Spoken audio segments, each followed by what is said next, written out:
Welcome to Hey, Great Shot. This is the Great Shot Podcast, a Cracked Racquets and Tennis Channel Podcast Network production. My name is Alex Gruskin. On today's show, we've got another episode of The Deciding Point, our weekly breakdown of all the action happening across the Division I college tennis world. But it's not just any episode of The Deciding Point, folks. No, we have finally reached that time of the year. The NCAA tournament officially ready to begin this weekend. We'll have our 16 host regions all begin play either Friday or Saturday. All that first, second round action done by Sunday. It's one of those weekends, folks, where it is extraordinarily enjoyable to be a college tennis fan. And on today's show, we're going to break down the 2022 NCAA Division I men's tennis draw. We're going to offer our reflections. We've now had 48 hours to rest on it, think upon what the NCAA selection committee ultimately offered us for this 2022 NCAA tournament. We'll name the winners, we'll name the losers, much like we did on our winners show yesterday. We'll also talk about the shocking lineup announcements. And of course, those initial lineups have been submitted. They're going through the challenge process now. We don't yet have confirmation on the final lineups, but certainly there are a few things for us to notice. We'll discuss them, and then we'll get into the draw. We'll offer our preview. We'll talk about the seeds on upset alert. We'll talk about the locks. We'll talk about the best of the rest and so much more. It's another jam-packed episode here for all of you college tennis fans as we prepare for the Super Bowl event of the college tennis season. But of course, if you're going to try and break down 16 different host regions, you better have some help to do so along the way. Thankfully, I do each and every week on this show, and joining me on the podcast as he does so frequently to help us break it all down is a man you know best as the forefather of the college tennis ranks formula. Predictions never far from the listed UTR, one of the many dames to root for the Liberty Flames, a man we affectionately refer to as both a post-prime Greg Maddox and the professor. It's our friend Chris Halioris. Chris, hey, great shot. We finally reached that time of the year. It's the NCAA tournament. How you feeling, my friend? Super relieved. This is the week where all of a sudden everybody stops hounding me for stuff because the selections are made. And at this point, yes, there are still rankings to be done, but nobody really cares anymore. It's all about the tournament. So I can change the focus from trying to keep everything up to date to actually watching some good tennis and having a little fun, like with our bracket challenge we've got up. Yeah, no, last week was your Super Bowl. I mean, last week, everyone sent it in. Can we play a match? Do we have any days remaining? I scheduled my, X amount of days of competitive days on the year to end right before the NCAA tournament begins. Should I sneak in a match? All those questions you were fielding now. Yeah, they're irrelevant. You get to become a college tennis fan. Once again, you get to put on your analyst hat, help me break this all down. But as you alluded to, and I referenced this on yesterday's show, to all of you college tennis fans out there who are wondering, well, I have thoughts, I have picks. How can I play along with the 2022 NCAA tournament? We have a fantastic product available to you all now via the College Tennis Ranks website. It's the 2022 NCAA Bracket Challenge. Chris, tell us all about it. Yeah, you just, hit collegetennisranks.com. The very first menu option there has a bracket challenge, and you'll see both men's and women's brackets. Get your bracket in. You make all the picks as the tournament goes. You can hit the standings page. It'll give you the standings, tell you how many max points you have, so you can see who could possibly still win. And once you put your bracket in, you can click through everybody else's and have fun going to see what everybody else is picking as well. So it'll be a lot of fun, something for everybody to add a little more excitement to the tournament. Yeah, and I want to talk about the origin story quickly about this bracket challenge, because I called you 2.5 months ago, and I was like, hey, we should do a bracket challenge. I was like, I'm not smart enough to code it, but I bet you'd be smart enough to do it, Chris. Is that something that you think is possible? And you go, yeah, that's a good idea. You're like, give me a week. And then literally 1 week later, you're like, hey, Westhoff, Gruskin, I need you guys to work out some bugs on the website because I think I have it rolling and I think it's going to be ready to rock and roll. Again, you have a real job. You're balancing the rankings. You're running the College Tennis Ranks website. You're putting together this bracket challenge for all of college tennis fans to enjoy. I hate your guts, but on behalf of all of us, as always, thank you, my friend. It is an incredible resource. And again, College Tennis Ranks, all one word, collegetennisranks.com. You'll see the bracket challenge right away. Here's what I will say. If you're going to take the time to fill out a men's bracket, fill out a women's bracket as well. It's stupid not to compete in both events. Why wouldn't you? It's not however many matches there are, X 32 plus 16 plus 8 plus 4 plus 2 plus 1. That many clicks. That's all it is. Like it takes 5 to 10 minutes if you've been following these shows week in, week out. Actually, that's such a lie. It takes far more than 5 to 10 minutes if you put thought into it. I've yet to fill mine out because I'm like, do I really want to lock in this? Do I just have Michigan win the title? Like, what am I going to go with here? Serious, not serious? What's my name going to be? Am I going to give a fake email to Chris? That said, compete in the bracket challenge, collegetennisranks.com. Hopefully we'll have some prizes for you. I'm hoping to finalize those by tomorrow.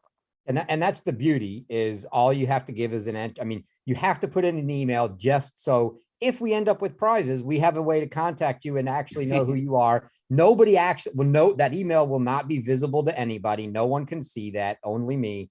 And the name that you put in for your entry can be anything. So nobody knows who you are. There's no harm. Go put them in. Like Alex said, put in a women's bracket, even if you're a men's fan and you don't know the women's, and vice versa. If you're the women's fan and you don't know the men's, put it in. Nobody knows who the heck you are. You can only get to claim glory if you actually win.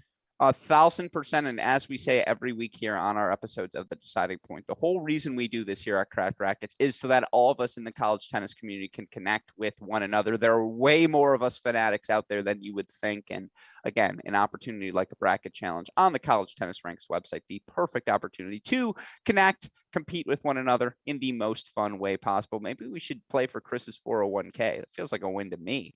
But we'll see how confident you're feeling in your bracket. If you're like, yeah, but then you guys got to match it. I need to go change a few picks then. Yeah. All right.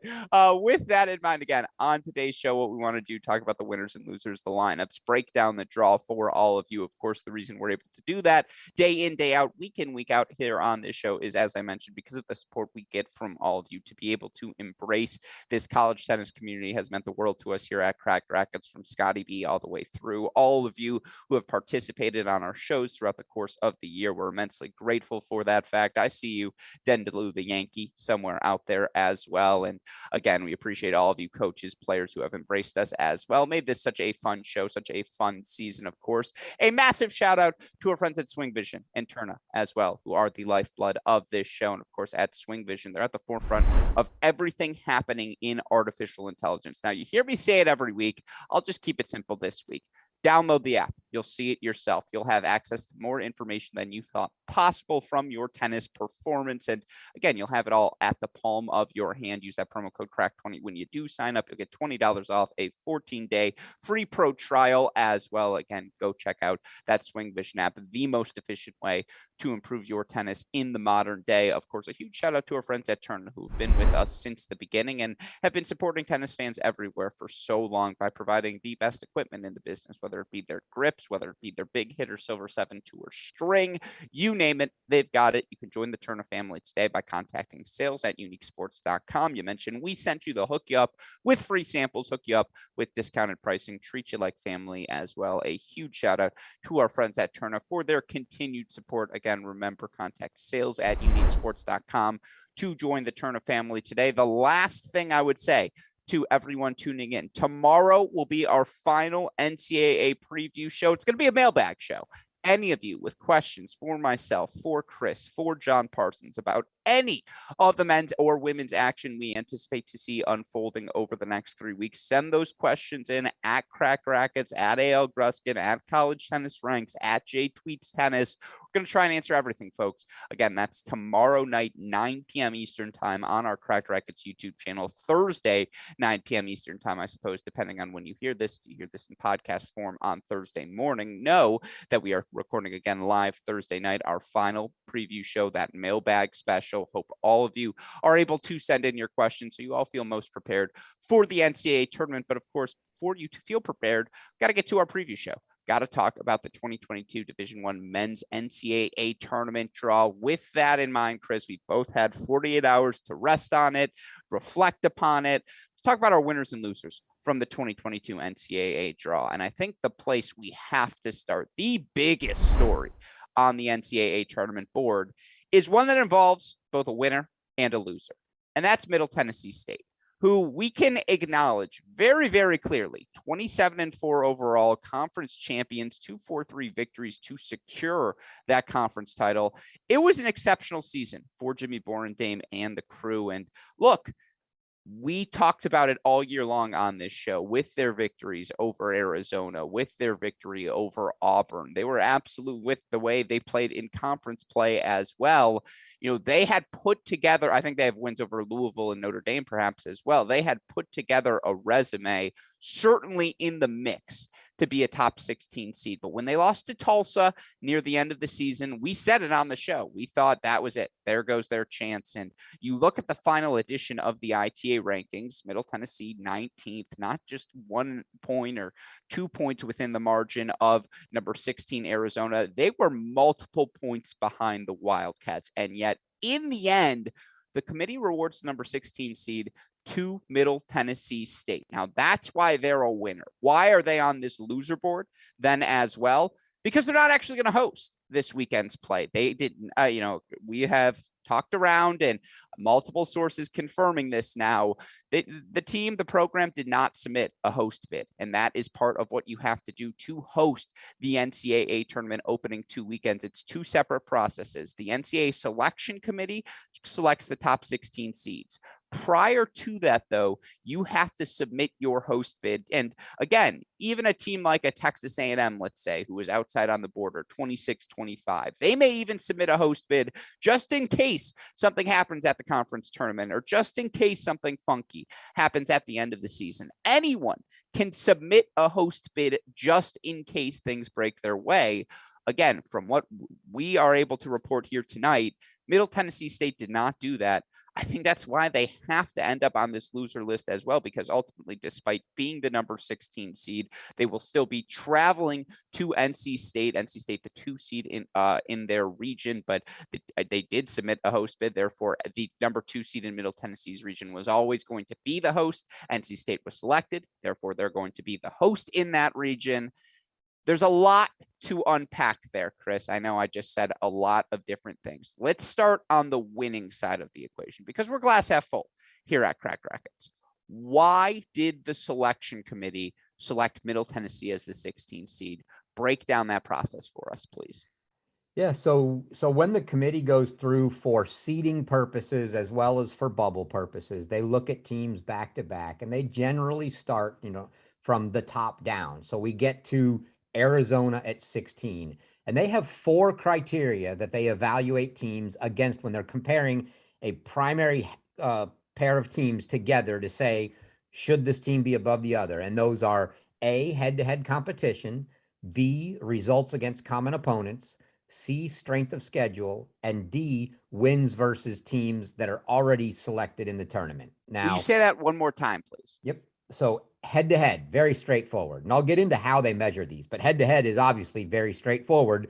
If you played, who won head-to-head? The committee, and they actually award points here. This is kind of a point scale. They can give up to 2 points for the team owning the head-to-head competition.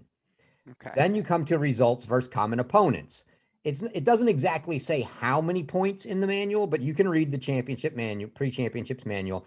I would assume it's 1 point. Whoever owns the edge in results versus common opponents. So you just simply take the common opponents you played and your record against them. Whoever owns the better record, if somebody does, they earn a point. Then you come to strength of schedule. Strength of schedule is basically defined as the ITA ranking. So now, when it comes to awarding the points there, and this is where you get to what you talked about in that they were 3 points behind, they actually have it outlined in the pre-championships manual. Up to 10% is a 1 point award. Okay.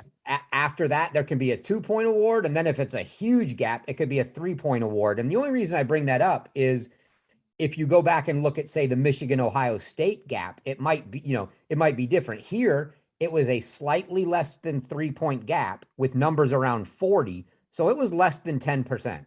So it was only a 1-point advantage to Arizona there. And we'll get to how this all worked out. And then wins versus teams. It says wins versus teams already selected. That's actually somewhat of a misnomer, because if you then read the instructions on how they measure it, it's actually wins over teams in the top 50. And we all know that only 45 made it in, if you will.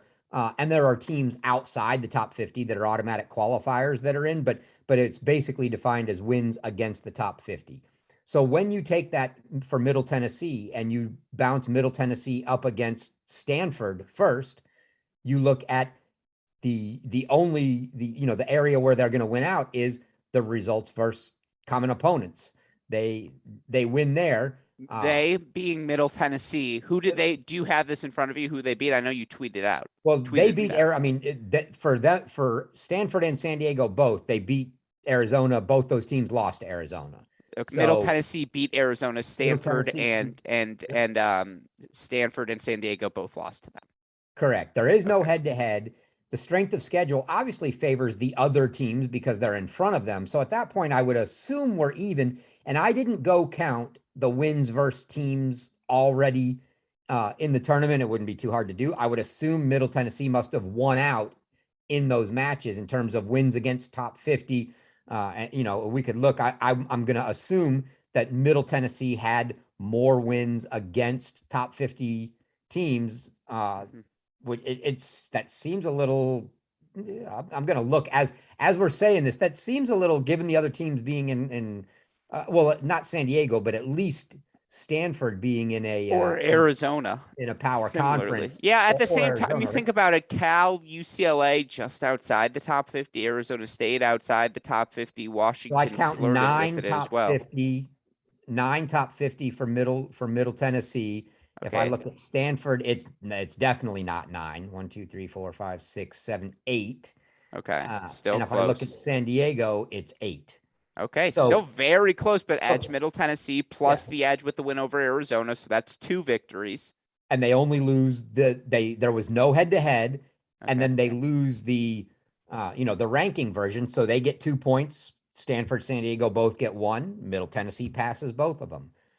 Then you come to Middle Tennessee up against Arizona, and obviously in that case, Middle Tennessee owns the head-to-head. They both have 9 earlier this season. Technically, I think even 5-0.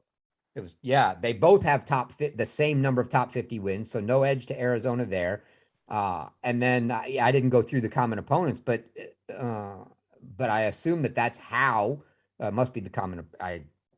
It must be the commons, or Oregon, who's right at 50, maybe on the previous run was just, I don't know, but it's super close. But that's how they end up getting past Arizona and into the number 16 spot, is based on that set of criteria. And they could have awarded, because it was a 4-0 win, they could have awarded it says up to 2 points. They could have given them 2 points for absolutely, blanking them.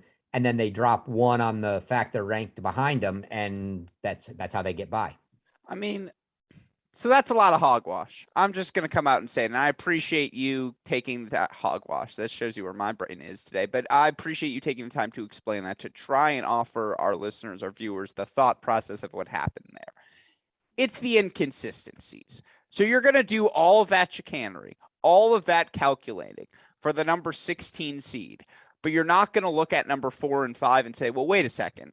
Didn't Michigan just beat Ohio State on Sunday, the day before we announced the bracket? Isn't Michigan 2-1 against the Buckeyes, like overall on the season? You're going to say, okay, Ohio State cleaned Wake Forest clock 4-0. Well, guess what? Michigan beat TCU, who knocked off Ohio State at the National Indoors. What I don't understand fundamentally, if I'm an Arizona fan or if I'm a Stanford fan or a San Diego fan who has been jumped by Middle Tennessee State, and I want to be clear, Middle Tennessee State has as strong of a resume, you just laid it out, as a Stanford, as an Arizona, as a San Diego.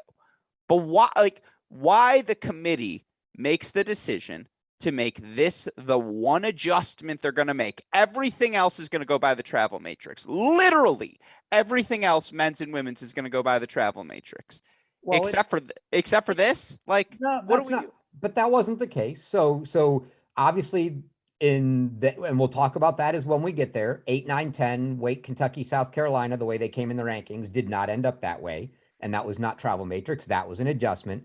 And Michigan, Ohio State, Michigan probably in the end, if you look at the point gap there, it's just slightly more than 10%. So Ohio State was awarded 2 points for the ranking advantage, being the strength of schedule, if you will. And that probably ended up being the difference in why they couldn't jump them, even though they own the head-to-head. It was that point gap in which they award them 2 points for a more than 10% difference in the ranking points.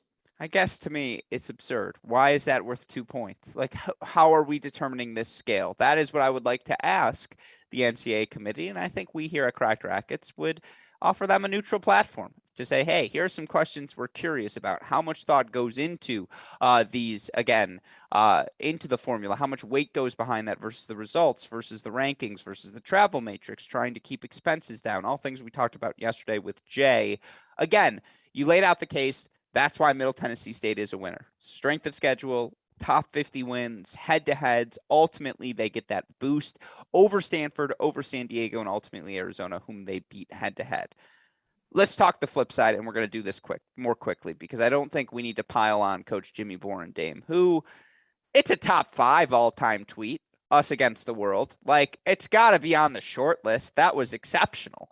At the same time, look, Jimmy's an exceptional coach. 27-4 this year. Middle Tennessee State is always in the mix. I want to make it clear. I do not bemoan nor doubt the coaching ability and the ability to run a program. Look at what Middle Tennessee has become. Look at their indoor facility. Look at what they're able to attract. At the same time, this is coaching malpractice. Like, you just can't have this happen after the season you put together. Yeah, I mean, look, I can't say it any differently, right?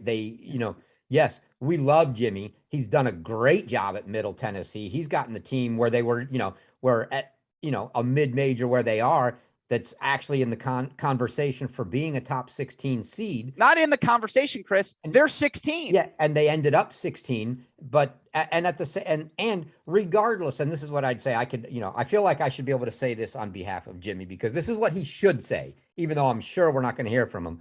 No matter how it happened, whatever happened, the bottom line is, hey, I don't want to get into the details of why. The bottom line is, it falls on me. I take responsibility. We didn't get the bid.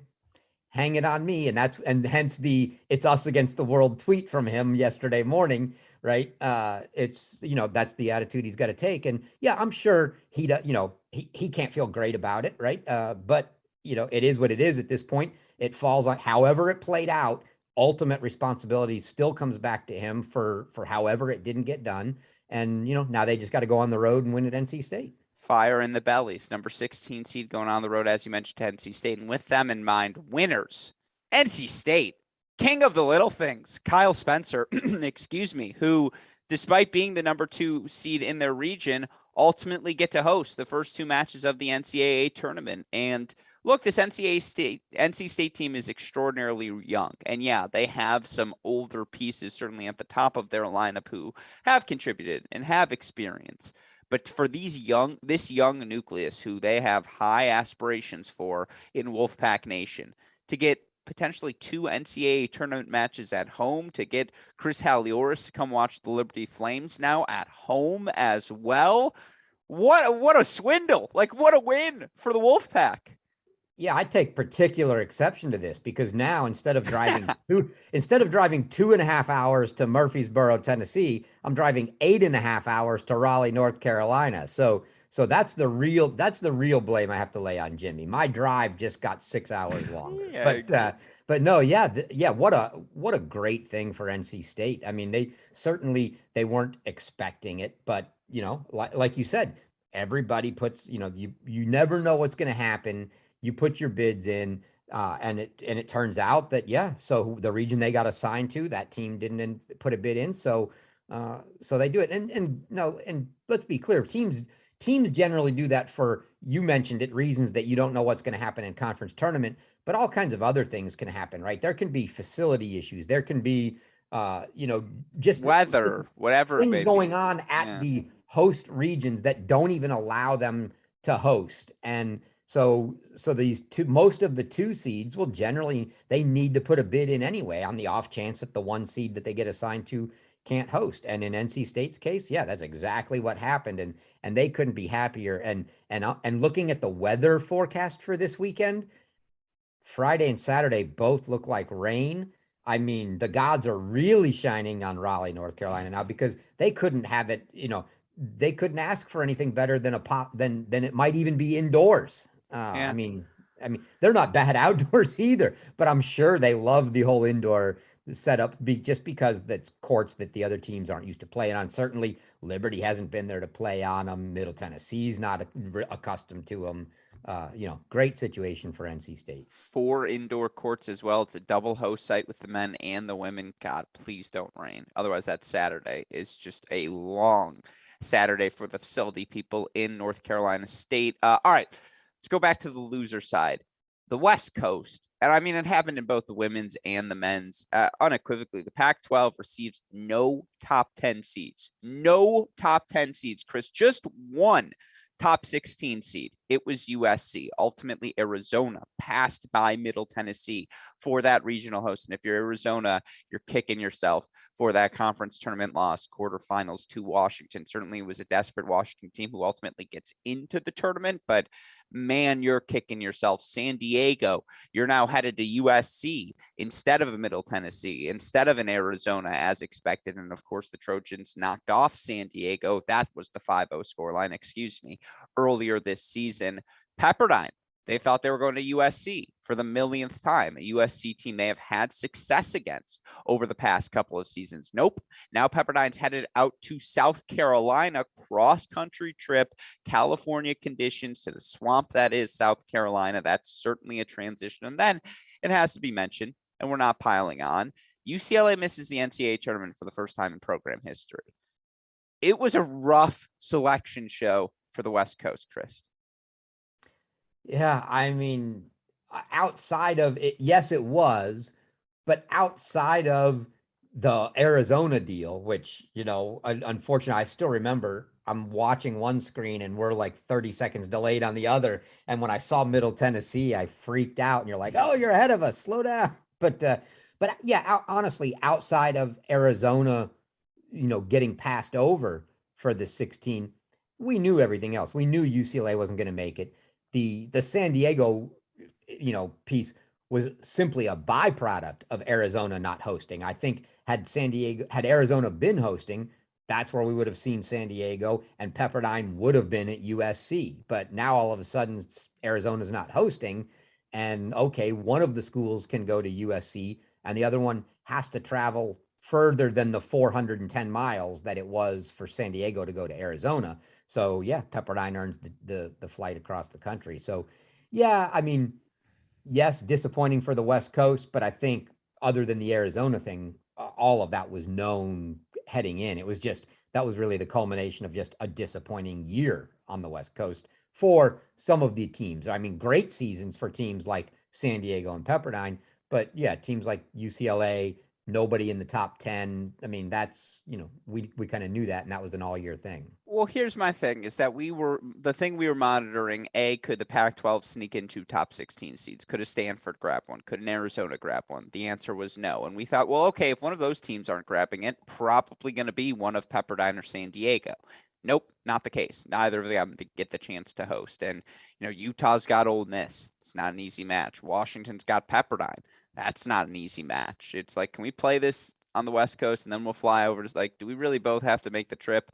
And then I'm sorry, it's still just as striking. Like, as a historian of college tennis, it's weird not to see UCLA. It is weird. And just again, the NCAA, the draw was just kind of the final pin, and just like, ooh, not the greatest. All right, let's keep moving on. Winners, Ohio State. We can do these ones quickly. I mean, despite a 1-2 record against Michigan, still the 4 seed.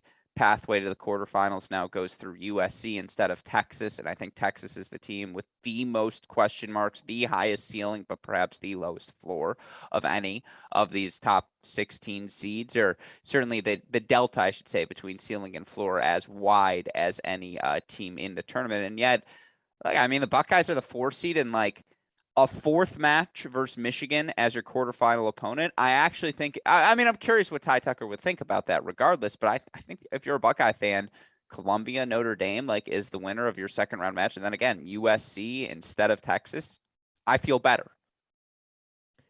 Yeah, I mean, and honestly, yeah, I mean, from Ty's perspective, the guys, I'm sure the guys are probably itching to get another shot at Michigan. From Ty's perspective, it's pretty easy to sit back and go, yeah, look, I mean, if we both get that far and we end up playing Michigan as the first match in Champaign, if we go 1-3 against them, frankly, we don't deserve to be anywhere near a national title match. So, we'll take the fourth shot and see if we can round. And if we end up going 2-2 and it ends up being the one that gets us into the national semifinal, then great. I'm happy with that. No qualms whatsoever, because honestly, you don't want a team to luck their way into a final. You want to earn it. And, if you can't beat a team twice in 4 attempts, then you probably don't deserve to get there.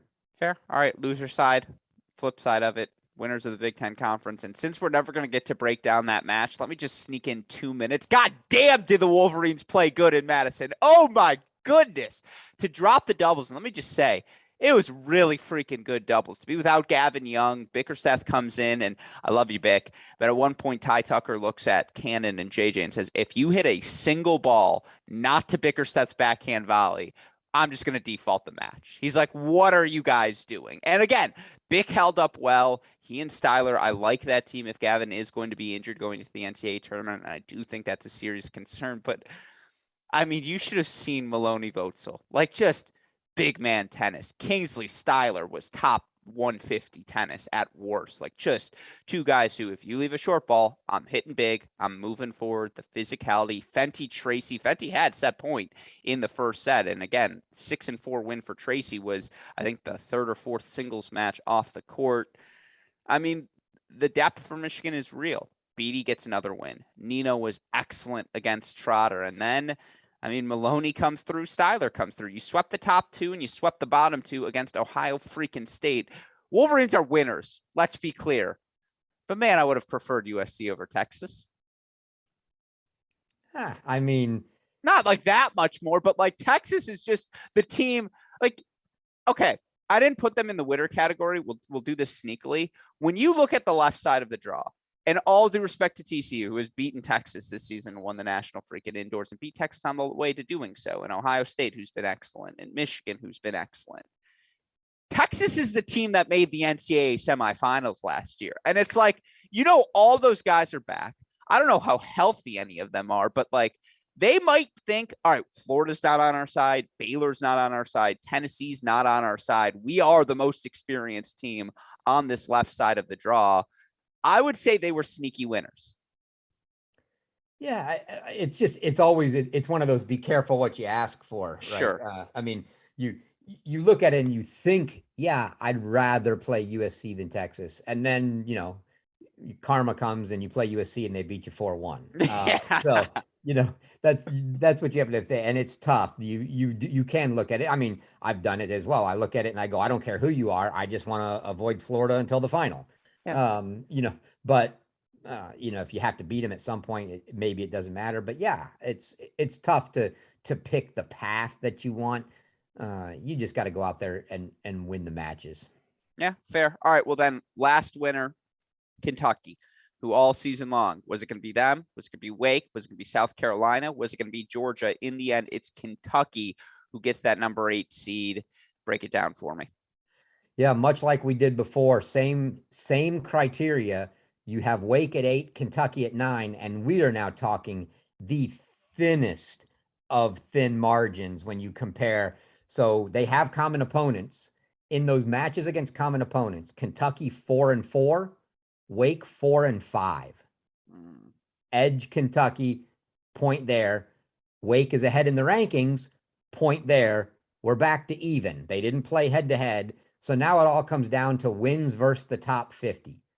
Kentucky 15, Wake 14. Oh, yeah. I mean, look, all three teams are equally, in my opinion, pretty damn solid. The problem, I mean, I don't have the problem with this whole process is it's like, why weren't we told about this formula clearly? Like, you got to dig into the rule book to find it, and thankfully we have you to do so. But I mean, look, it's not as though Kentucky is not deserving. South Carolina fans are like, but we beat them twice, and I have no gripe with that argument. If I was a Gamecock fan, I would be irate that a team I was 2-0 against ultimately got the spot. But don't worry, I see you saying it, but South Carolina, who is without Raphael Ambling, let's be clear, if they win their quarterfinal match at the SEC tournament, it's a completely different ball game. And then they would have had another shot at Kentucky. And then we're probably not having this debate because we could all feel, well, the team that won that matchup won the most recent matchup, and they're the most deserving of that number 8 seed. Ultimately, we saw the match, and it goes to Kentucky. And so, yeah, they're your number 8 seed. They're your final winner. With that in mind, again, want to get to the bracket, want to break down the draw, talk about the locks, the regions on upset alert. Let's go quickly through some of the notable lineup decisions that were submitted. Do you have any final thoughts on winners and losers? Yeah, I wanted to make one last point, because, especially for the South Carolina fans, because as we had pointed out, we thought South Carolina could have jumped both of them. So even after Kentucky went ahead of Wake, the question that people are asking is, well, that's fine. But now when you get down to South Carolina, why didn't they get to jump Wake? And then after they jump Wake, get to jump Kentucky, much like Middle Tennessee did. And the problem was, yes, South Carolina owned a victory over Wake. That's worth a point. But against common opponents, Wake had a significant record advantage. That evened it out. And then when you get to top 50 wins, Wake had more top 50 wins. So they held South Carolina off from being able to get up and battle for that 8 spot against Kentucky in the head-to-head. And that's why South Carolina ended up staying at 10. Yeah. Again, checks out. All right. We're going to go through these lineup shocks quickly because they're not particularly shocking. And unfortunately, they take down the lineups during the challenge process. So I didn't get the time to comb through them quite as closely as I would have liked. Ohio State. I mean, there's always chicanery. In the end, Robbie Cash at the number 5 spot, Trotter at the 6. This weekend, we didn't see Cash in play. I know he's nursing some, a couple injury. Everyone at this point pretty banged up. I mean, it would have been weird if it was Van Emberg 4, Trotter 5, and someone else at 6. Like, that would have been way too standard for the Buckeyes. What this does tell me, though, is that I do think we're going to see a lot of Trotter at 5 and then Boulay at 6. And I do think Boulay, I watched him this weekend, 5 and 6 loss, to Beatty in that final. Boulay played excellent. Like, that was 2 lefties playing big, swinging big, comes down to 1 break and 1 tie break. Like, are you kidding me? I thought Boulay is rounding into form. So I do think that's actually what this is indicative of. Yeah, well, I think I sort of lean the other way in thinking that, yeah, we didn't see Cash. He's a little bit banged up, probably not ready for singles. And so this is just the Tim Siebert effect of whatever, play him, put him wherever you want. You're going to pull him and slide everybody up. I almost think that had the Van Emberg match gotten to finish against Michigan and he lost, we might have seen Cash at 4, because it still doesn't matter. They're going to slide Van Emberg back up to 4, play Trotter at 5, and Boulay at 6. So I think that's the lineup we actually see. Where they put Cash in the singles lineup is irrelevant. Does this get challenged? Yes or no? Yes. I agree. 63 coaches. Someone's going to challenge it. All right. Texas has Spazzeri up to 1. He played 1 at the Big 12 championships. No Micah Braswell, who was injured. And, of course, the super sophomore has been there the majority of the season. He's 11-4 at that number 1 spot. Certainly has had a significant amount of success. Spazzeri at 1, Braswell at 2. Does this get challenged? No. No? No. I mean, look, what do you want to put Braswell at 1, who's coming off of injury? We know Spazzeri's hurt, but he's been playing there and he's been fine. I mean, he's slowly moved his way up. I mean, here's my argument. The guy most likely to challenge is Bruce Burke, and he can't. So So, so, I mean, I don't know. Are you going to challenge that you want Bailey at one? No, I want Braswell at one because if he's healthy enough to play, he's proven he's the best player in their lineup this season because it's not a healthy Elliott. And Yeah, you will. You'll never Braswell, win. You'll never win that challenge, given the fact he didn't even play in the Big 12 tournament. I think that's stupid. All right, Tennessee, Harper 5, Diaz 6, Prada 7. I mean, Yeah, this is where it gets interesting. and I again, mean, I this is think Tennessee. yeah, with the first two, I no issue with because I don't think Cash is playing to begin with. This is the one that I'm unsure of. I would actually say that if, and I have no idea whether this is true or not, but if Harper was 100% healthy, this is probably legit how they feel. But Harper's never been 100% healthy. He's not played there all year. Is it another, we're just going to pull Harper and play Diaz 5, Prada 6, or Diaz 5 and, Gannon 6, whatever. We could play whoever you want at 6 at that point. Or are they actually considering?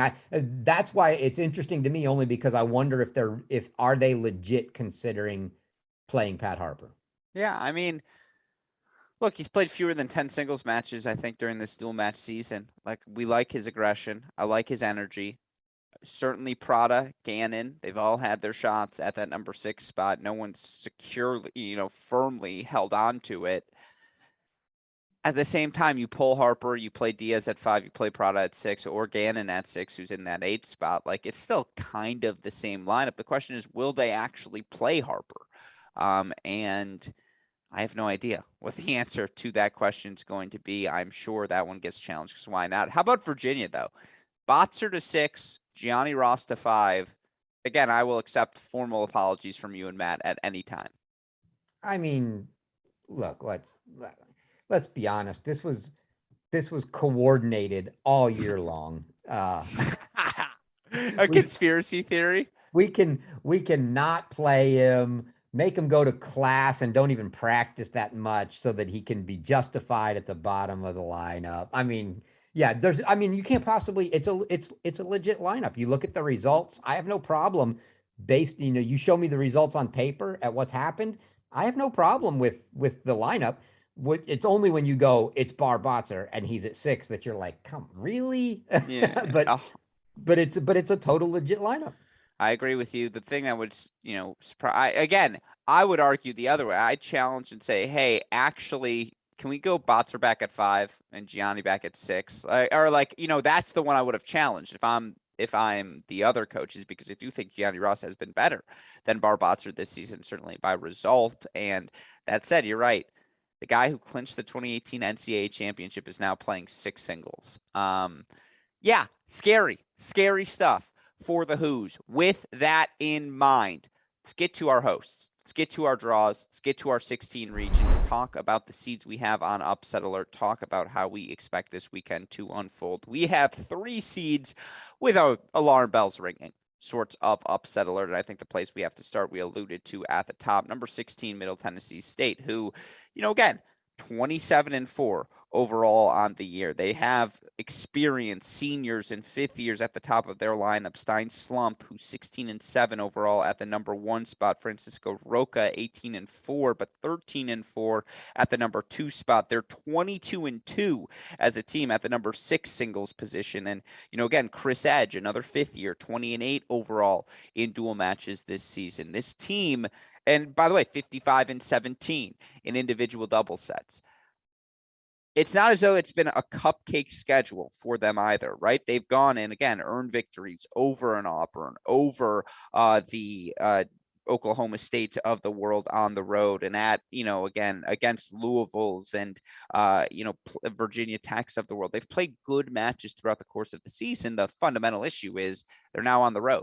And they're taking on NC State. Again, an NC State team that has been battle tested in the ACC throughout the season. You look for NC State 18-9 overall. You look for them again in terms of home matches they've played this season. They lost to Georgia at home. They lost to North Carolina at home. I believe that's it. I think those are their only home losses on the season. So they've been exceptional when they've played in Raleigh. And again, 18-9 overall on the year. We can get to their lineup strengths momentarily. This is an upset alert. Which way are you leaning? Yeah, I mean, I'm leaning to the Wolfpack at home. I mean, let's not forget they've got to get by, Liberty on day one. But yeah, it's one of those that I look at, especially. I mean, now Middle Tennessee plays most of their matches indoors as well. Not sure the courts are as fast as they are at NC State, but so it's not like they're completely it's not like you're getting a Florida team on an indoor court there, but NC State's just so good on those home courts, and honestly, it doesn't matter whether it's indoors or outdoors. They're good either way. Like you said, they've lost only a couple home matches all year. I definitely, the betting money has to be on NC State to hold at home. Yeah, I mean, look for this NC State lineup. They, again, 41-23 in doubles. That's particularly successful given the depth in the ACC this season. They're 16-5 at the number 6 spot. That's been a big one for them. 19-3 at the number 3 spot. 17-9 at 4. Again, those are the matchups to me because I do think Slump and Roca, who have been so successful all season long for Middle Tennessee, I probably still favor them in the top 2 positions, whether it be over Staheli or over Luque, whomever it is that they play in those 1 and 2 slots for NC State. That said, again, NC State can match Middle Tennessee's depth. And in an NCAA tournament match, when the doubles point is so critical, 2 teams who have each been successful in doubles, you probably lean towards the home team in that doubles point. That said, let me just make the argument for this Middle Tennessee team because there are shades of Texas to what they did this season. Now, again, it's not to the scale that Texas did, who probably did it against slightly tougher competition, but you look for this Middle Tennessee team.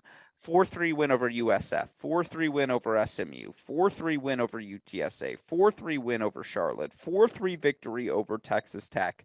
They won all of the 4-3 matches that they played this season. Now, again, have they had the toughest road environments? Well, they went at SMU, who went undefeated in conference play as a top 25 team this year. They win that match 4-3. They go to Oklahoma State, which I think is always a tough environment to play in. They win that match as well. Now, they lost road matches early at Mississippi State, at Georgia Tech, but the worst this Middle Tennessee team lost a match this season is 4-2. They play everyone close. And again, I mentioned it at the top. The experience for this Middle Tennessee team. Slump, Roca, Edge. This is their last chance.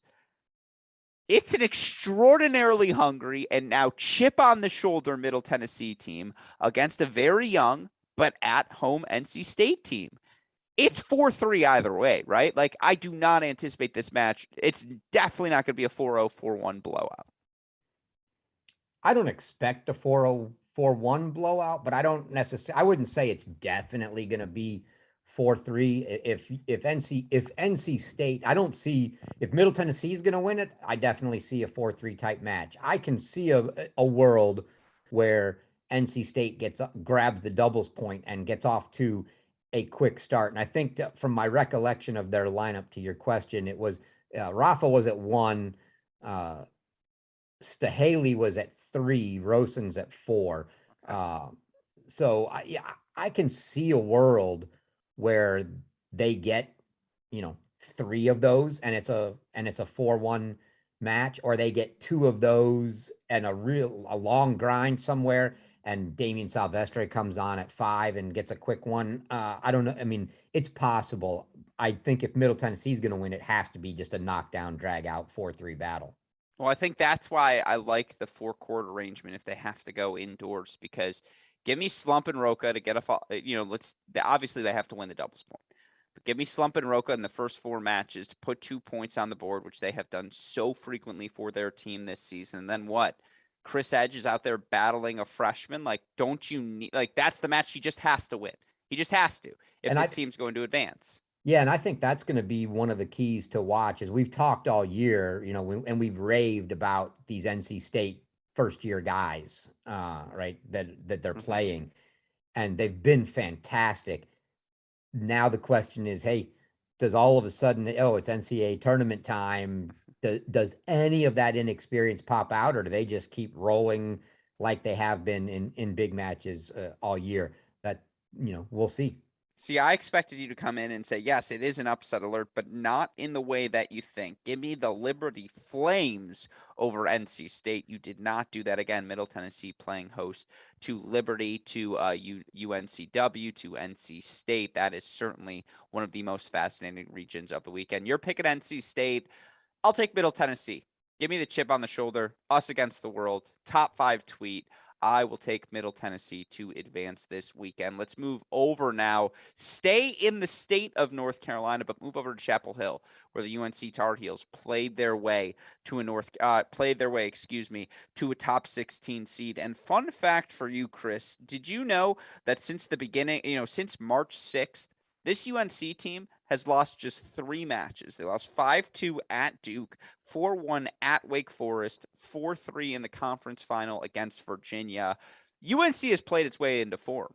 And again, whether it be Cernak having, I think Cernak should have won. I don't know if he did. ACC Player of the Year. I thought he was as good, if not better, than anyone down the home stretch. Look at his results against Chris Rodesh of Virginia. He wins that match in the ACC championship. I think Anush Watani who got a massive win in that conference tournament over Barbatzer. He's gotten, the junior has slowly but surely found his game. And then, Zap, still a little hot and cold, but he and Murphy, you feel like, again, they're going to grind. They're going to get you to a third set at the very least. Kiger, we know what he's putting out on the table there. And again, on the right day, Ben Seguin is going to beat anyone in the country. That said, this North Carolina team faced an Arizona squad that was in the round of 16 last year that is going to have a massive chip on their shoulder after not being selected as a top 16 seed. And as an Arizona team that always has a chip on their shoulder, now you're giving them an actual one to place there. And again, their depth, not just up top where, God, Strom and Zieverts against Cernak and Seguin. That's a really fun top 2 battle, but they've got the depth. They've got the experience. North Carolina's at home, though. Should also mention Princeton Navy in this region as well. Give me your match calculus. Which way you leaning? I mean, I'm leaning Arizona. I'm picking Arizona. I think the key for North Carolina needs to take the doubles point. Which, by the way, I wish we had updated stats for North Carolina. I can tell you Arizona 43-23 in individual double sets this season. They've been pretty, 12-10 at 1, but their depth 17-7 at 2, 14-6 at 3. Now, Kiger and Cernak at the number 1 spot. You feel like they have to win. It's got to be a big day for Brian Cernak if North Carolina is going to carry forward.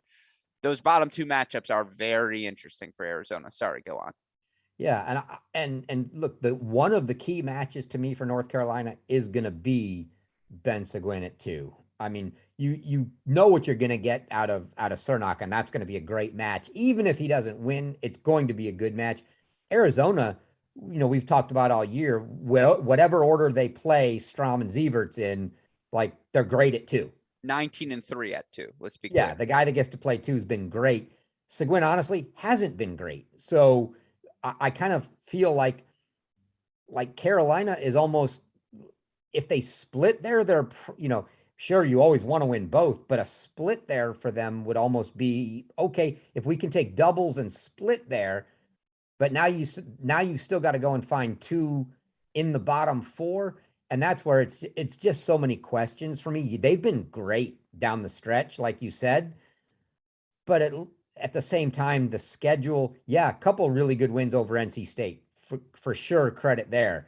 But they lost to Virginia. The rest of the matches in that time frame are, they're not the Virginias and Wakes of the world. I'll just say that. So it's inexperience to me. When you're looking at Zap and Murphy and Watani and whoever's playing in those spots, there's a lot more uncertainty than there is when you look at the Arizona lineup and you go, yeah, we know what those guys are. They've been there. So I got to go with the known commodity. Yeah, look, he's a freshman with Colton Smith, 17-5 overall, 14-4 at 3. Herman Horyall, aka Double H, 12-3 at the number 4 spot. He's delivered. They're 17-3 at number 6, whether it's Hassie, whether it's Legayev, whether it's Mel Basic.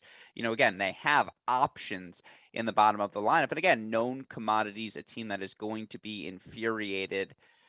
It's funny. I tried to differ. Again, it's so boring if me, you, and Maddie, who unfortunately could not be here tonight, he's going to watch the Carolina hockey playoffs, justifiably. Go Canes. I wanted to differ from you guys.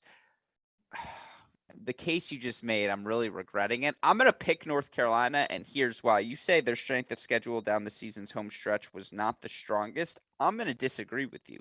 Again, since the start of March, and at the start of March, they lose a match to Virginia. They went on the road, beat Miami 4-0. They go on the road, beat Florida State 4-2. They beat Louisville 4-1 at home, beat NC State twice in a 5-day span. We know how difficult that is to do. And then again, they needed the doubles point against Virginia. They got it. They needed Cernak against Virginia. They got it. All the guys did step up, forced third sets. Seguin was right there with Iñaki Montes. This team has stepped up, and now they've been rewarded for those efforts. And again, they're going to see, hopefully, that you pick against them, that Maddie picked against them. I feel like I'm going to be painted as anti-Wildcats because I do feel like for some reason I'm always picking against them. I think this is going to be a 4-3 match as well. And in that instance, give me the home team. I just think this is a knock 'em out brawl sort of match. This is a North Carolina group again. Kiger, Seguin, Cernak. It's almost last stand time for this group that has as much big match experience as any nucleus in the country. I'm going to take the Tar Heels 4-3 simply because they're at home. Oh, and come on. say one of Zap, Murphy, and again, one of them deliver on the day. For the record, Clancy, that is absolutely not why he's picking that. He's picking it out of bitterness for last year's match at Kentucky. No, please. I don't resolve to that sort of pettiness. We're the 5 seeds now. Come on. That's beneath us. No, I'm picking North Carolina because I think there's a world where Brian Cernak's the best player in the match. And when I have no idea what's going on, give me the team with the best player and the team that's at home. And that's not meant to be disrespectful to Strom. Again, I think or Zieverts, all these guys are exceptional. I just think Cernak has taken things to another level this year.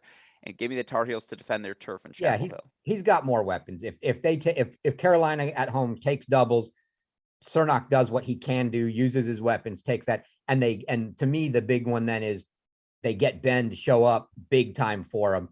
If they get those 3 points, I mean, and there's a lot of worlds where that happens, then dangerous. But I just don't see it happening. No, it's going to be a really fun match, but that's fine. You're taking it's funny. You're making the case as if you're Arizona's the favorite in this match. And to some extent, one could argue they are. I'm glad we've disagreed here through the first 2. Well, let's go to our third one now. Harvard, your number 14 seeds. And look, Harvard, 8-match win streak as they enter this postseason play. They're going to host Monmouth and then Stanford and Mississippi State. Potential battle of the brains in the second round, although, of course, Stanford got to get through this Mississippi State team before that. One of your most fascinating first-round matches. Here's the thing for Harvard. 18-4 overall, Chris. 3 of their 4 losses came against West Coast teams in USC, in Pepperdine, in San Diego. Now, they have not played Stanford yet this season. This match is also going to be on the East Coast. Those 3 losses all came in West Coast matches. That said, Harvard kind of cruised through the Ivy League season. It's been a while since they've been tested with a team the caliber of Stanford. Now, this Harvard team's been very good by the statistics, and whether it's Doc Von Senior, obviously, in Henry von der Schulenburg, who's put together an impressive 24-8 overall season, 11-5 in dual match play. Harry Walker, 17-3. Brian Shee, 15-2. Ronan Jachuk, 17-4. Again, this team has beaten up on who they're supposed to beat up on. But no one beats, again, this Stanford team has been beaten on all year long. And now they're going to go to this Harvard match and say, please, we're not afraid of you guys. It's a fascinating matchup. Who you got? I got Mississippi State, right? Back. No, you said it was the region of the brain. So the brain can't go there. No, yeah. Unfortunately, I would love. I'm really looking forward to that first match with Stanford. And oh gosh, dude, what I love to watch Arthur Ferry and Florian Broska play. That's such Uh, a good match. yeah, I mean that's one of those. That's one of those. I would just yeah, I would love to be watching that. But I mean, I do think in the end we see Stanford Harvard, playing in that final match. And I mean, look, picking against Arthur Ferry at this point is very hard to do. I mean, you almost even as good as Von der Schulenberg's been. The problem I have is the people as Stanford's been beaten up on. It's not been because of Arthur Ferry. It's been because of the other places in the lineup, and Harvard is good in the other places in the lineup. You watch those, you watch Brian Shee and you watch Jacek, and I mean, they're just they're they're solid all the way through. Between the fact that Stanford's got to make the long trip all the way out to the East Coast, I don't know, they haven't they don't have momentum. They haven't shown great promise all year. I can't get behind it at this point. I'm sticking with the Crimson, and I'm taking Harvard. It's good. Let's disagree for a third time. Max Basing, 20-4 overall, 15-2 in dual match play, whether it's at, again, Ferry 10-4 at 1. I think it's always been Ferry and Basing this season. Both are going to have to deliver. Now, Axel Geller is 11-5 overall, 10-5 in dual match play. This is his moment. Like, this is his final NCAA tournament. It's time for him to step up. Alex Rotzart, who, again, 6-4 in dual match play. He needs to step up in this moment of the season. Now, again, Sridhar's 12-4. Again, Chaudhry's 19-8. They've got depth. I know this. I trust all 6 guys. Let me say it like that. All 6 guys in Stanford's lineup can win on any given day. But have we seen all 6 of them click together on the same day and play well? I mean, again, you look for this team, good win over Pepperdine and USC to start the season. But then at the National Indoors, they lose to South Carolina 4-3. They lose to USC 4-1. They've subsequently lost to USC 2 other times since then, 4-3, 4-0, a 4-2 loss at Arizona. Here's the thing about this Stanford team. They don't have a single bad loss on their resume this season. Again, you look for them 17-5 overall. It's been a pretty good year. They've beaten who they were supposed to beat. But since that USC 4-1 win on February 5th, what's the signature victory? Like wins over Washington, Cal, Arizona State? Like, respectfully, no. They have one top 16 win on the season. It's their win over USC from early February. That's the thing. And so, again, I talked about it early with Harvard. They've gone through the Ivy League, schedule with relative ease. Well, Stanford's done the same thing on the West Coast. The difference is they had shots at Arizona and USC, and they couldn't win them. It's a good freaking match, like 4-3.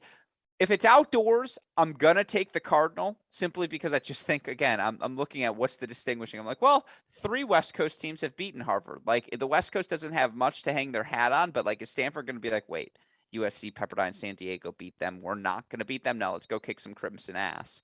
I'm going to take Stanford in the Battle of the Brains 4-3. I don't feel good about it, though. I think it's hard to feel good no matter who you're picking here, right? I mean, Stanford's super dangerous. They could also lose to Mississippi State. Yeah, I don't feel great about my Harvard pick. Well, and that's also half the reason I take Harvard, because I see a world where Stanford shows up and loses the first round. so I hedge my bets and say, okay, if that happens, I'm a little safer taking Harvard as well. Yeah, it's a tough region to call. I like it, though. 3 disagreements from us early. Well, with that in mind, let's move over to the locks now. The seeds we think, without question, going to advance through the NCAA tournament's first 2 rounds. Let's start with top-seeded TCU. Of course, the TCU Horned Frogs playing host to Drake in their first-round match, then ultimately the winner of Utah and Ole Miss. There would be nothing more poetic than for this Ole Miss team's final stand. They go to TCU, they earn a victory. Like, again, if any team can do it, it's this Toby Hansen-led Ole Miss team. At like the same time, yeah, exactly. At the same time, I just TCU's got too much. I think they're a lock. I mean, I agree. I don't think they're as locked as some of the other locks, because it is sort of on the lock scale. a somewhat dangerous, for a lot, we put them in the locks, but they're at the lower end of that lock scale. And if Ole Miss shows up and all of a sudden it's the real Ole Miss out of three of the guys in doubles, it could be dangerous. But yeah, I think TCU's, very comfortably going to take your case for Harvard is the TCU case on steroids, where it's like, well, Ole Miss could beat them, but they're just as likely to lose to Utah. And so therefore TCU's a lock. All right. Number 2 seed, Florida. We don't have to waste much time on this, but here's Miami, South Florida, New Orleans. My question is, does Seymour play singles this weekend? Boy, given the way they rested him and didn't have any concern about just bringing him back, I don't know. There are no threats here this weekend. I could easily see them sitting. I think you still play him because you just can't afford to have any excuse if things go wrong. But it's not necessary. Yeah, I agree with you. Number 4, Ohio State hosting Columbia, Notre Dame, Youngstown State. Ohio State dropped 2 points at home this season. One of them is number 5 seed in Michigan. The other, first match of the season, to Diego Nava and Xavier. There again, I said Columbia was frisky. I'll take the L on that one. Ohio State kills teams at home. I expect them to kill teams at home this weekend. Yeah, look, Columbia just lost to my new word. I'm determined to use the Cornellians.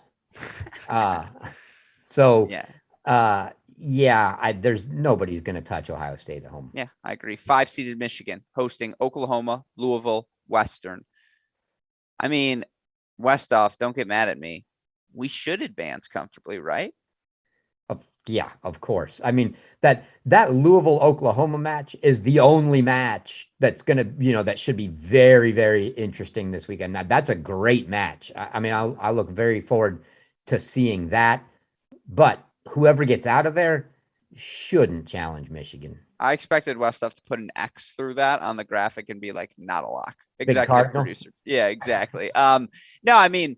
Look, I'm excited. It's a lot of club tennis royalty. Max Kohler, volunteer assistant for Oklahoma, coming to Ann Arbor. I'm going to be in Ann Arbor as well. We're going to have a club tennis powwow and be like, see, they do put my trophy in the trophy case. All right, let's move on to our next lock. Number 6, Tennessee. Tennessee playing host to Duke, Memphis, and Tennessee Tech. Talk about a perfect weekend for the Tennessee team to kind of figure out, should we play Harper? Should we not play Harper? What's the deal? Yeah, well, they're going to get Tennessee Tech, which obviously you can and a Duke team that has limped into the postseason. Yeah, I kind of think that we'll actually see Harper in that first match. If there's any thought of playing him at all, if we don't see him against Tennessee Tech, then he's not playing. If we see him against Tennessee Tech, it's probably a shakeout, and let's see what he's, how he looks. They shouldn't get challenged. Memphis. I'm not giving Duke the match over Memphis. As you said, they've limped in. Memphis is not a pushover. That could be a good match if Duke's not on their game. Either way, nobody challenges Tennessee. Fair. All right, let's move on. Number 7 seed here in our bracket, Virginia, Fairleigh Dickinson, Penn, and VCU. This might be the lock of locks. If Virginia is not in the round of 16, something went horribly wrong. Yeah, I don't want to undersell VCU too much. Anthony Rossi's done an exceptional job this year with the squad. But yes, Virginia, this is one I was talking with a coach this week. I remember who said, I remember you were making the case before indoors that Virginia should have been, the 7 seed then when they got shot. I said, well, we all knew, right? We knew this is basically where they deserved to be. They just had some early season losses that didn't allow it to happen. Yeah, they're right where they belong, and they're clearly, head and shoulders right now above the rest of the teams in that region. That in Florida to me, and Ohio State. This was our preseason rankings. We've just swapped Michigan with Texas. Literally, this is hey, this is what it's the same group of teams. We said it coming into the year. Turns out they are all very, very good. My last lock is number 8, Kentucky. DePaul, ETSU, Northwestern coming to town. Northwestern's good. I just don't think they have the top end power. Steve Foreman, Draxel is going to be a freaking battle. But it's just like the Kentucky nuclear, and by the way, so is Thieneman versus Musatelli. Shout out Dalton Thieneman and Presley. But I feel like this Kentucky team is perfectly built to beat Northwestern. Yeah, it's just another level. Northwestern might take doubles, but like the singles, I just think the gap's too big. Yeah, I mean, Northwestern pretty much has to take doubles. Foreman has to win at 1. They have Price to win it. Has to get it at 3. They have to win at 6. I mean, that's the problem is Diallo or Hurrion versus Trice at 3, which is always a strong spot for Northwestern. That's just again, Kentucky kills you at 3. Yeah, Diallo's 2, Hurrion's 3. But... yeah, and so that's a tough matchup. But again, these are our locks. Now you'll notice missing from this list, number 3 seed Baylor, who, let me be clear, I do think is a lock to advance, but allows us to focus on an intriguing weekend of action in Texas. Intriguing weekend, because certainly you look for the Baylor Bears playing host to Tulsa, to Texas A&M, to Abilene Christian. They're going to beat A&M. I'm fairly certain about that. And I think it's the top end, actually, of the lineup where Baylor has their most pronounced advantages, whether it be Boitan, Soto, La. Here's the thing, though. Luke Casper at 5 is a really fun litmus test to see, hey, did Teddy Paralak, can he bring over what we saw at Big 12s over to the NCAA tournament? I mean, again, whether it's him, whether it's Julio Parega, that's the freshman, right? I'm not, I got the freshman name. Yeah, whether it's Parega, the freshman, who's been all exceptional this year. And just, if he's at 4, like that's a fun matchup for him. Yeah, he was submitted at 4. Yeah, that's a fun matchup for him against Finn Bass. And again, really, Schachter and Kenner Taylor have been really good at the number 1 doubles spot. And like, there are just some, and this Texas A&M team will just be playing loose because they have nothing to lose. And again, this is a really young group. Next year is the year for them. The year after is the year for them. This is the free shot. This is the, hey, see what you can learn from this experience. And obviously they're not going to treat it that way. Baylor's going to advance. I cannot emphasize that enough. Don't get mad at me, Coach Woodson. It's not that I think Baylor's not going to advance. It's more just I really want to see how this Texas A&M team plays with, again, nothing to lose. I thought this was, another setup or something here, Gruskin. No, yeah, you're right. Baylor's going to advance out of here. I don't see anybody giving them a huge test. But to me, that A&M Tulsa match, again, like many of these sites are going to be, that 2-3 match is the match, and many of the others won't be all that interesting. That's going to be a great match. I'm looking forward to seeing that. I don't think Baylor gets much of a test from either of the two, though, in the final.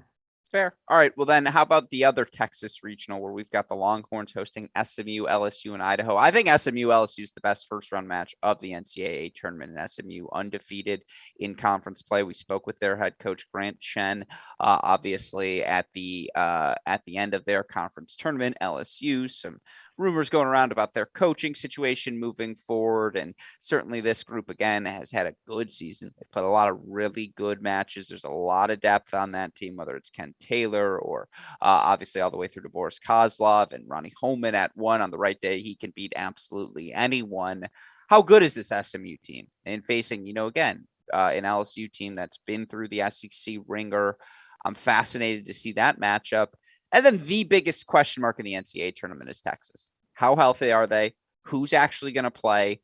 If they're all healthy and playing well, this team can beat anyone. Absolutely anyone. We saw it at the National Indoors. Who's, the last team to beat Florida? It was Texas. I'm fascinated. Again, you just have to watch this region because who the F knows what Texas looks like right now.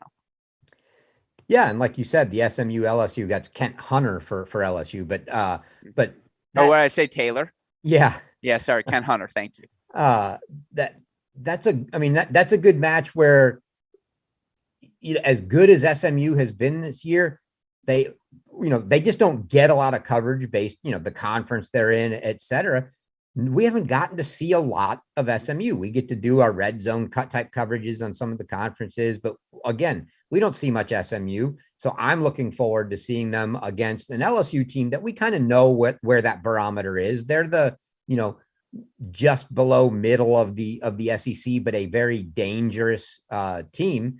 If SMU goes out there and handles them, 5-2 or well, it'd be 4-2, I guess, at that point, or something fairly comfortably, and it's not a grind 4-3 match, or LSU, knocks them off, then I think, even some more respect the SMU way. But all of that said, regardless of what combination of guys show up for Texas, I just don't see them losing to LSU or SMU. I mean, even if there's no Braswell, I mean, you can pull Braswell and you've still got plenty of guys. You have to really pull. It'd have to be like there's no Braswell and no Bailey, or no Braswell and no Waldy, or Harper. Sure. Harper. And yeah, I think that's kind of in this first weekend. To me, it's, hey, they could be down a guy, but if they are even down a guy and make it through, that spells all kinds of trouble for the next weekend, because you're not going and knocking off at Michigan and taking out that team down a guy like that. So I think that is the question. How healthy do they look? Who's playing? And are they going to be ready? And really, how good is SMU? Like you said, let's get our eyes on them and get something that we haven't seen a lot of. Yeah, look, Liam Krall, if he plays Micah Braswell, Krall has not gotten the press of the rest of the super sophomores. He deserves it. And so that's going to be a fascinating matchup. And again, just keep our eyes on if SMU can even get there, because LSU, no easy test beforehand. All right, here's some hosts who should win, but. Number 9, Wake Forest, who, again, has won so many different matches this season, 31-6 overall. Now, they took a bad loss to Georgia Tech in the ACC tournament. That's just about their only bad loss, though, of the season as you look for this Wake Forest team. Outside of that match, their losses: Virginia, Ohio State twice, South Carolina, and 4-3 at Tennessee, a match they really should have won early in the season. That said, they host Auburn, Texas Tech, Radford. Auburn coming off of an an SEC semifinal berth where they beat South Carolina on the way there. Auburn 20-10 overall. Auburn, one of those teams that can match the depth of Wake Forest from top to bottom. And Auburn, you look for this Wake Forest team, by the way, in doubles overall on the season, they're 61-24 in individual sets. You look for Auburn, they're 47-25. So again, a 65% win percentage versus a 72% win percentage. You look for this Wake Forest team outside of the number one singles position. They've won 70% of their matches or more at each and every flight. Auburn's at 61% or more of their matches at all the flights, 3 through 6 singles as well. Auburn's probably been better at the number 1 and 2 spots than Wake Forest, whether it be Tyler Stice at that number 1 spot, 14-10 overall on the year. Jan Golka, who's been solid overall at the number 2 spot as well, versus whether it's Nava or Karamov or whomever it is been playing in that 1 and 2 for Wake Forest. They've struggled as well. It just feels even across the board. Like, again, as you look at individual matchups, maybe you say, okay, I like Schneider at 5, but I like Nolan at 6, or Nolan might be playing 5 now, whomever it is at 6 for Auburn, or hey, I really like the way Merchant's been playing, or hey, McLean can serve really well on this day, and maybe he gets the better of Kungu, whatever it may be, or Banthia, excuse me. I just like all of the matchups here. I think this match is 4-3 one way or the other. I'm going to go Wake Forest because they're at home, but there's a strong case to be made for Auburn. Yeah, this is one. You obviously got my picks. I'm taking Auburn here. I think Wake, a little bit of a limp, losing to Georgia Tech in the ACC tournament. We haven't seen Maroney in who knows how long. He's been in a boot. He's submitted in the lineups. I don't actually think we're going to see him. It would change my mind, but at this point, to have been out for a couple months and then all of a sudden drop into a match in the NCAA tournament, I don't know that you even do that. If you were going to do that, you'd have played in the ACC tournament. So I don't really think we see him. And like you said, Auburn's a very good doubles team. They could take the doubles. Wake's been, kind of all over the place at 1. Don't expect to get a win there. Tyler Stice has been great. I'm not gonna bet against him there.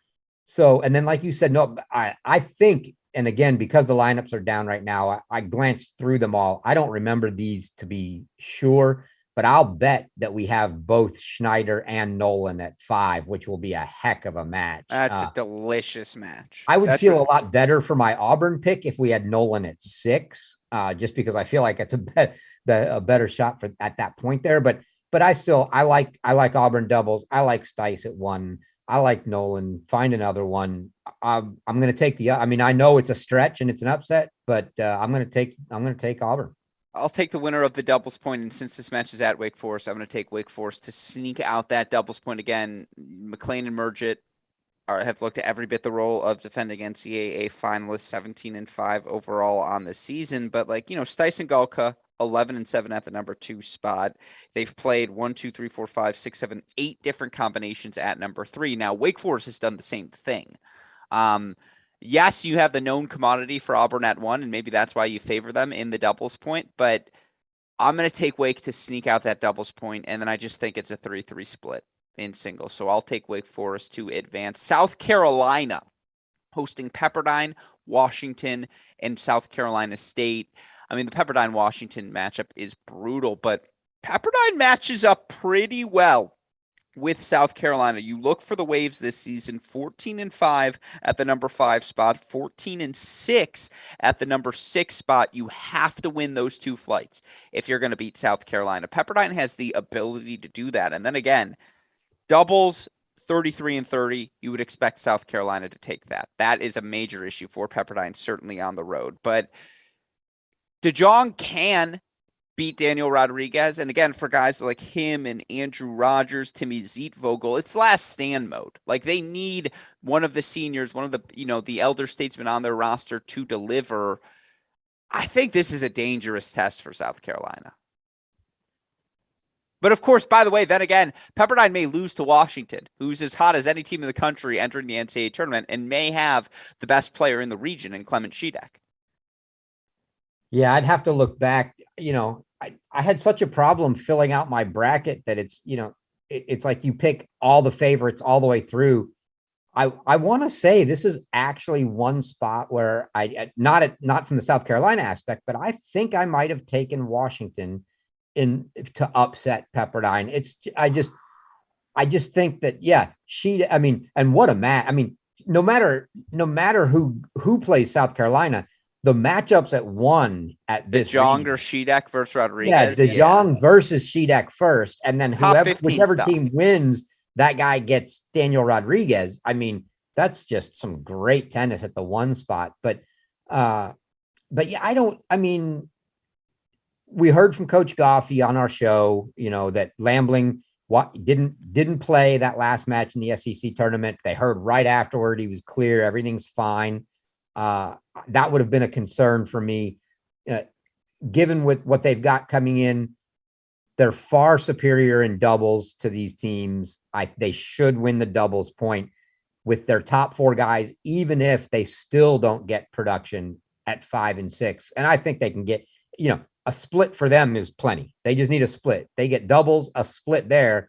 They just need to win 2 of the top 4. Good luck taking 2 of the top 4 at South Carolina.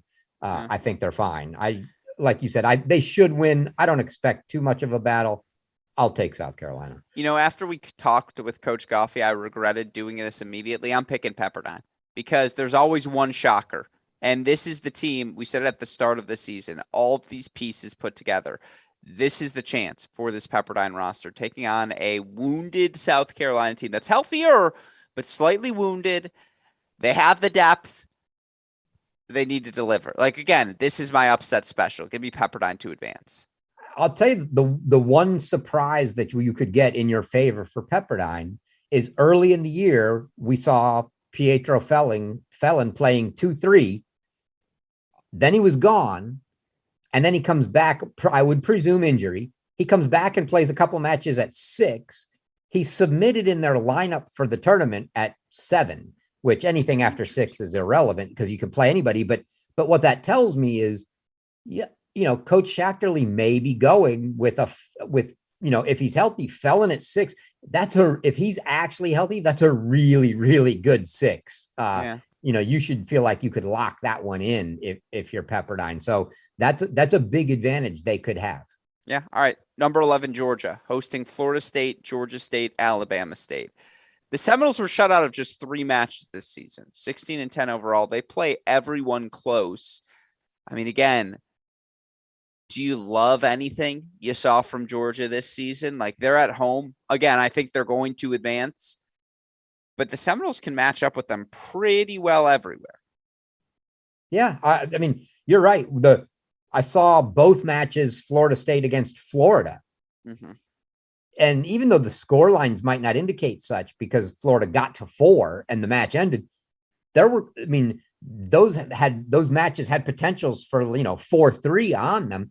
They can play teams really tight. They are dangerous. It's like you said, there's nothing outstanding where you're going, oh, those positions are locks for Georgia. I like your characterization. They should win. But, if everything breaks right for Florida State, yeah, they could knock them off. I don't think anybody but Florida State could. But yeah, Florida State could pull off an upset there. But I think you still gotta ride the Bulldogs. Yeah. All right. Last but certainly not least, number 13, USC, play host to San Diego, UC Irvine, Nevada. Irvine's sneaky good, 17-6, really strong at the top of their lineup. Again, San Diego's, they've been on the warpath. This is their year for Davies, for Holmgren, for this crew. And look, they lost early in the season to USC in Los Angeles. It was less than a month ago. Really hard to beat a team twice in the same month. And I mean, the Trojans are hot. They've won 10 in a row. They win the Big 12 conference tournament. These hosts should win again, but San Diego's going to be right there. Yeah. Like even you can't, if you're San Diego, you can't sleep on the Irvine match, right? They came out, they knocked off UCSB to make it. That was a winners in the tournament. And Irvine was, I think, the 3 seed, but like you said, very, very good up top. They got Emmanuel Costa, the transfer from Oregon. They got Ricardo Roberto, the transfer from Alabama. And then Zamora at 3. It's a good team. I don't think they have the depth to actually get. First time it's happened all season. Shout out. Man, that was my That's Sebastian Ray. No, Sebastian Ray heard you already, and he's like, this is unacceptable. Yeah. Don't you dare pick against us. Yeah. No, I just don't think they have the depth when it comes down to it, even if they can manage to compete with Holmgren at the top and the rest of those guys. It's the depth is going to end up being a little problem. And yeah, San Diego, USC, again, USC should win, but boy, San Diego's a very dangerous team. Like I had them in my poll. I had them 16 for the last month and a half. I would have made them if I was doing it. I would have made them a seed. That it's a dangerous matchup for USC for sure. Yeah. All right. Well, with that in mind, those are your 16 regions, folks. And again, we want to offer you some additional picks here before we wrap today's show. And obviously want to offer you those picks so that you can go make your selections over on collegetennisranks.com. Scotty B asks, is it just one bracket that I can fill out, or can I do multiple brackets? One bracket per email, I assume. Yeah. And I did a lookup by email. I could have probably loosened that, but I figure in this day and age, as the Knowles tennis fan commented, I said, everybody's got at least 2 emails, and he says actually 7. So yeah, there's nothing against, no term say per person. You can honestly fill out as many as you want. You just got to use a different email and confirm it from each one. Yeah. All right. Well, let's offer them some picks as we go down the home stretch. Favorite first round matches. And again, I don't need reasoning from you. I can just get a straight selection here as we wrap today's show. SMU LSU, in my opinion, the best first round match of the tournament. Who you got? Well, of course, my 2 are going to be Mississippi State, Stanford, and Liberty, NC State. Yes. How can I get away from those 2? There are some really Oklahoma, Louisville to me, super intriguing. Tulsa, Texas A&M, super intriguing. And then that Pepperdine Washington match. That's Yeah. super intriguing. Those are probably my favorites. All right, let's just go through offer picks. SMU, LSU. Who's winning? SMU. I'll take. I love you, Grant. No, I'll take Grant and the boys. I'll take LSU. Pepperdine, Washington. I already said it. I think I got to take the upset pick here. And I'm going to pick Washington just on the fact that I think they're better in doubles. And I think Sheedak is, he's the guy. So if that's two, I think they find two more somewhere. Fair. I'll take it. All right. Pepperdine, Washington. I'll take Pepperdine, Mississippi State, Stanford. I mean, as much as I want to pick Mississippi State, I can't, but man, I can hope. I'll take Stanford. Me too. Columbia, Notre Dame. I don't feel great about the way either one of these teams ended the season, but I'll take Columbia. I agree with you. Utah, Ole Miss. I mean, I can't get away from the SEC here, right? And yeah, Ole Miss is our frisky team. We got to see the Ole Miss TCU match. I mean, I love Utah, and I think that's going to be a great match with Espen for Utah, but I just don't know that there's the depth to battle Ole Miss there. Okay. We'll see. Duke, Memphis. I mean, Duke did not exactly finish the year strong, but I still think they're the better team. I'll take Duke. Fair. I have a reputation to uphold, so I'll take Memphis. Oklahoma, Louisville. Oh, man.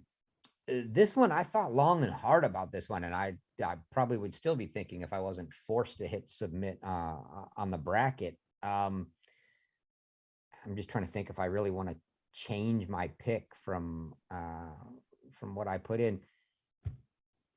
Oh gosh, this is so hard. I mean, I think I probably have to ride the home guys and say Louisville. Westhoff would kill me if I said anything up. Go Cards. Although Max Kohler's my guy, but go Cards. Texas Tech versus Auburn. We agree. Auburn, Miami, USF. I agree. I think Miami, San Diego, UC Irvine are just good matches, but I think we all agree San Diego. And again, some of the potential second round matches we alluded to: UNC, Arizona, USC, San Diego, Harvard versus Stanford, or Mississippi State. That Middle Tennessee, NC State battle, Auburn, Wake Forest, all the way through. It's going to be a really fun weekend of action, folks. And with that in mind, let's put our predictions on the board one final time. Super producer Daniel Westhoff, keep track of where things stand. Our biggest disagreements, again, coming outside. We agree all the way through the top 8 seeds, and super producer Daniel Westhoff offering his special pick. He's going to take Louisville in the Michigan region. But again, we agree on everything in the top 8. Then it gets funky. We're taking Wake Forest. You're taking Auburn. I'm taking Pepperdine. You guys, South Carolina. We all agree Georgia, Texas, USC. Maddie and I taking Stanford. You're on Harvard. I'm taking UNC. You and Maddie, Arizona. You're both taking NC State. I'll take Middle Tennessee. Thank God we'll have a winner and a loser finally in one of these pick segments. And you know what? No, I'm not saying anything. I'm not going to preface it by saying, do I do my picks to try and make it more interesting so that we're not all aligned? Maybe, but guess what? That's the burden of being the host, folks. And so with that in mind, Chris, you look at these predictions, all the things. Did I talk you into anything? Is there anything you regret most? I regret Pepperdine the most, certainly. No, I also am most furious you picked Auburn before I could, but what else do you got? Yeah, you didn't talk me into it, but yeah, if you made me go bet money, I'd probably bet on Wake Forest. But I think, it's one of those things where just like filling out a basketball bracket, you can't pick all of the 16 hosts. It's never the 16 hosts, right? Mm-hmm.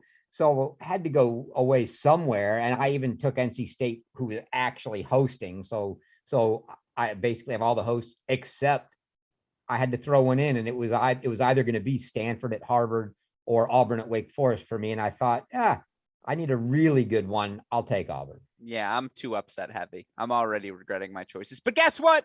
Made for a way better show.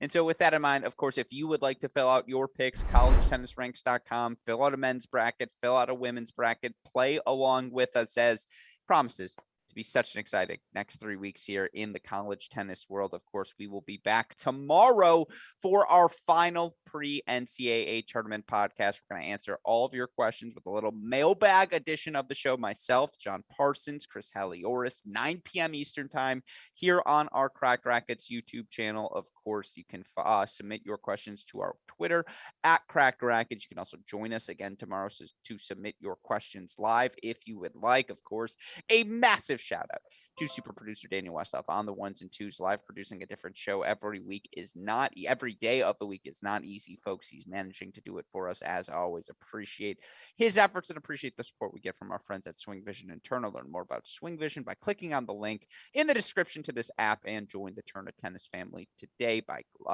emailing sales@uniquesports.com. With all of that said, Chris, any final thoughts before we wrap today's show? None whatsoever. I just can't wait to get the tournament going Friday and the long drive to Raleigh. Yeah, we are ready to rock and roll. Well, then, with all that said, for the professor, Chris Halioris, our super producer, Daniel Westhoff, our friends at SwingVision and Turner, and from all of us here at both Cracked Rackets and the Tennis Channel Podcast Network, I'm your host, Alex Gruskin. Chris, what do we tell the people? Hey, great shot. And we will see you all tomorrow. Thanks, everyone.